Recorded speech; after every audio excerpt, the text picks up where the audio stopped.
Let's start with a personal question. What does justice mean to you? Not according to the law, but maybe your own individual justice. Does a man deserve time because he was hungry enough to steal food? Does a child suffer a penalty from the lack of moral guidance? And what makes a man impartial enough to finalize a judge ruling? James M. McGill has asked himself these questions through childhood by witnessing his father's business and the way he was scammed through his kindness and generosity. He learned an important philosophy that he would take along with him in life, all from a man in his father's shop. He said, "There are wolves and sheep in this world. Wolves and sheep. Figure out which one you're going to be."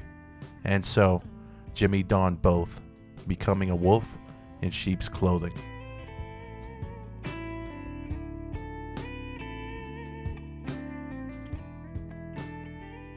Reflection is an important thing through life, an inward look into your subconscious and true self, and nothing is more apparent in any show than the need to look inwards for our characters in this series. Mirrors are riddled throughout this story, and usually through moments of intense conversations or hardship, as an object that gives us the real reflection of subjects, objects, and the environment. Mirrors are an obvious presentation of truth. A mirror will not lie to make you feel better. The ancient world believed that looking into looking glass is a way to examine your soul. This is why movies depict vampires and demons as being devoid of a reflection, because ideally, these entities lack a soul. Related to this meaning is the belief that mirrors are a pathway to the other realm. It is because of these beliefs that the Chinese, the Egyptians, the Mayans, and other cultures covered all mirrors during funerals to enable a safe passage of the soul to heaven and to prevent other entities from crossing over into the world. In psychology, mirrors are a threshold between the conscious and the subconscious mind. This is because they trigger self-awareness and introduce us to our persona. By looking into the mirror, you can look beyond your consciousness and have a glimpse of your subconsciousness. The conscious being Jimmy, and the subconscious becoming Saul. As we see early on, Saul has always been around, given the name Slippin' Jimmy. As well as being a subconscious part of him, Saul has always been a past about himself he's attempted to run away from, with some sort of shame he was never able to shake. Kim Wexler, his love interest, is a person that probably knows him the best. When Jimmy was denied the reinstatement of his license, there was a heated conversation with her. He said, "You get a little bored with your life, so you come and roll around in the dirt with me," which signifies he himself sees his own intentions and actions as a lesser of what Kim and his brother make. Jimmy was attempting to follow in the path of political obligation, like his brother, but instead follows his own natural road and adopts illegalism. Illegalism is premised in the rejection of law and the moral standards reflected by law. Illegalists contend that both written law and standards of morality perpetuate and reproduce capitalist thought, which they find oppressive and exploitative. Saul Goodman refuses to let these established institutions belittle his talents. In his own words to Howard, "You can't conceive of what I'm capable of. I'm so far beyond you.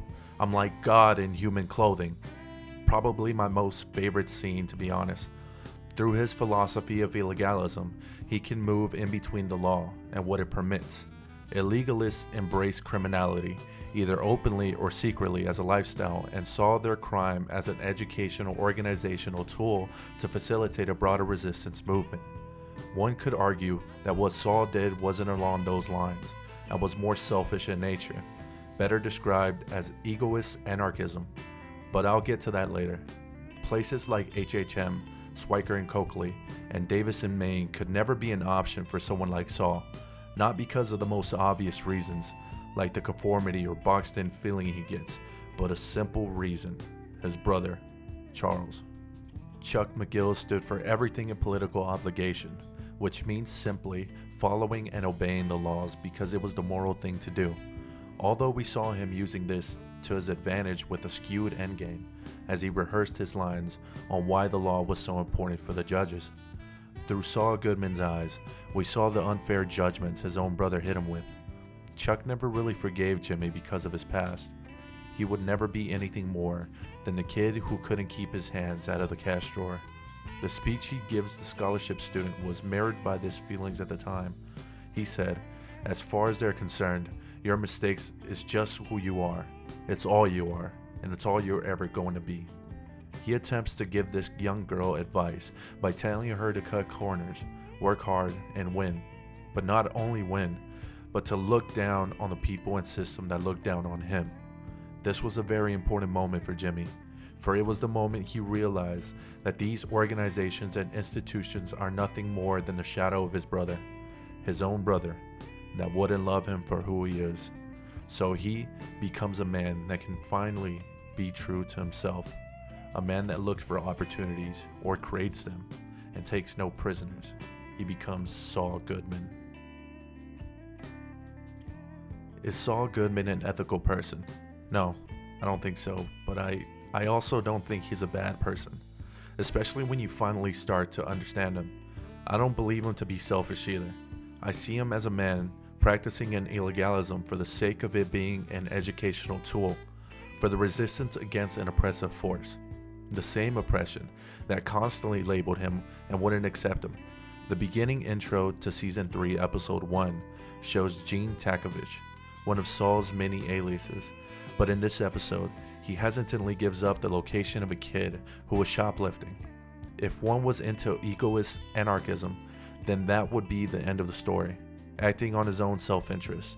Instead, in this moment of clarity and moral obligation, Gene shouts what could be his true motto: "Don't say a word, get a lawyer," proving that at the cost of possibly being found out, he passes on his unaware philosophies onto a younger generation, this young boy, and an introduction to his consequences, and us, the viewer, living out our criminal fantasies through this morally ambiguous folk hero, Slippin' Jimmy.